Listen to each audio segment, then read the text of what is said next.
Karachi ताजिर alliance के वक्त भी गवर्नर सिंध इमरान इस्माइल साहब से मुलाकात हुई और हमने मौजूदा जो कोरोना की तीसरी लहर के बाद जो सूरत हाल पैदा हुई है उस पर बातचीत की है कि मार्केट में कारोबार करने के मुताबिक है उनको मजबूत किया गया। हमने गवर्नर साहब से हफ्ते में 2 रोज़ छुट्टियाँ ख़त्म करने और कारोबार के औकात को बढ़ाने की दरख्वास्त की है। साथ ही साथ 8 मई से 16 मई तक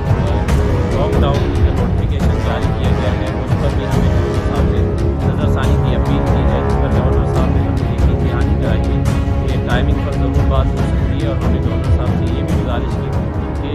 लॉकडाउन जो 8 मई से 16 मई तक किया जा रहा है ईद के बाद किया जाए, ताकि सीजन के टाइम पे